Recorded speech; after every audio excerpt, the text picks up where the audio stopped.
വിശുദ്ധ മത്തായി അദ്ധ്യായം 2. ജ്ഞാനികളുടെ സന്ദർശനം.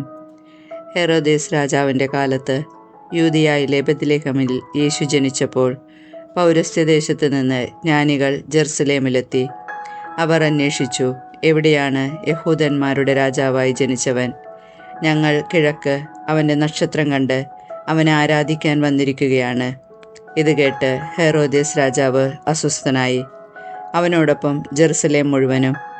അവൻ പ്രധാന പുരോഹിതന്മാരെയും ജനത്തിൻ്റെ ഇടയിലെ നിയമജ്ഞരെയും വിളിച്ചുകൂട്ടി ക്രിസ്തു എവിടെയാണ് ജനിക്കുന്നതെന്ന് ചോദിച്ചു.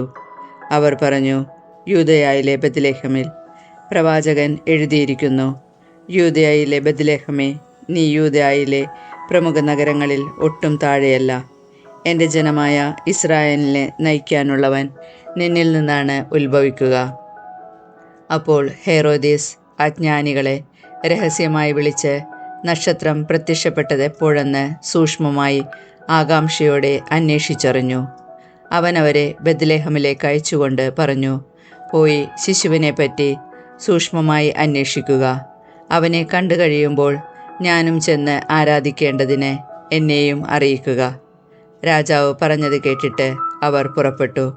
കിഴക്ക് കണ്ട നക്ഷത്രം അവർക്കു മുമ്പേ നീങ്ങിക്കൊണ്ടിരുന്നു.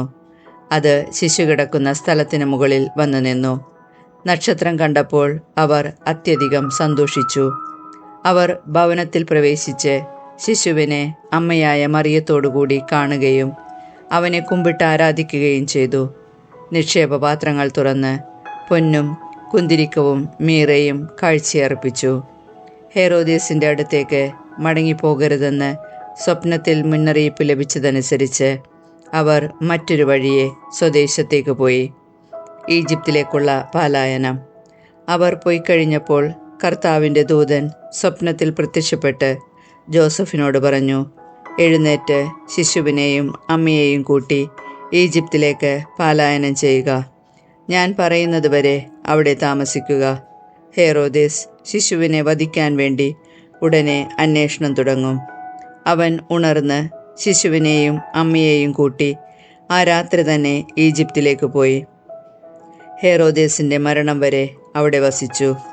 ഈജിപ്തിൽ നിന്ന് ഞാൻ എൻ്റെ പുത്രനെ വിളിച്ചു എന്ന് പ്രവാചകനിലൂടെ കർത്താവ് അരുളി ചെയ്തത് പൂർത്തിയാകാനാണ് ഇത് സംഭവിച്ചത്. ജ്ഞാനികളിൽ തന്നെ കബളിപ്പിച്ചെന്ന് മനസ്സിലാക്കിയ ഹെറോദേസ് രോഷാകുലനായി. അവരിൽ നിന്ന് മനസ്സിലാക്കിയ സമയമനുസരിച്ച് അവൻ ബെത്ലഹേമിലെയും സമീപ പ്രദേശങ്ങളിലെയും 2 അതിൽ താഴെയും വയസ്സുള്ള എല്ലാ ആൺകുട്ടികളെയും ആളയച്ചു വധിച്ചു. അങ്ങനെ ജെറമിയ പ്രവാചകൻ വഴി അരുളി ചെയ്യപ്പെട്ടത് പൂർത്തിയായി. റാമായിൽ ഒരു സ്വരം, വലിയ കരച്ചിലും മുറവിളിയും. റാഹേൽ സന്താനങ്ങളെക്കുറിച്ച് കരയുന്നു. അവളെ സാന്ത്വനപ്പെടുത്തുക അസാധ്യം, എന്തെന്നാൽ അവൾക്ക് സന്താനങ്ങൾ നഷ്ടപ്പെട്ടിരിക്കുന്നു. തിരിച്ചുവരവ്. ഹെറോദേസിൻ്റെ മരണത്തിനു ശേഷം ഈജിപ്തിൽ വെച്ച് കർത്താവിൻ്റെ ദൂതൻ ജോസഫിന് സ്വപ്നത്തിൽ പ്രത്യക്ഷപ്പെട്ടു പറഞ്ഞു, ശിശുവിനെയും അമ്മയെയും കൂട്ടി ഇസ്രായേൽ ദേശത്തേക്ക് മടങ്ങുക. ശിശുവിനെ വധിക്കാൻ ശ്രമിച്ചവർ മരിച്ചു കഴിഞ്ഞു. അവൻ എഴുന്നേറ്റ് ശിശുവിനെയും അമ്മയെയും കൂട്ടി ഇസ്രായേൽ ദേശത്തേക്ക് പുറപ്പെട്ടു.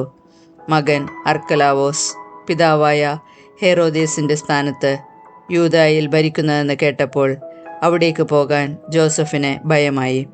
സ്വപ്നത്തിൽ ലഭിച്ച മുന്നറിയിപ്പനുസരിച്ച് അവൻ ഗലീലി പ്രദേശത്തേക്ക് പോയി. അവൻ നസ്രായൻ എന്ന് വിളിക്കപ്പെടും എന്ന് പ്രവാചകൻ വഴി അരുളി ചെയ്യപ്പെട്ടത് നിവൃത്തിയാകുവാൻ നസ്രത്ത് എന്ന പട്ടണത്തിൽ അവൻ ചെന്ന് പാർത്തു.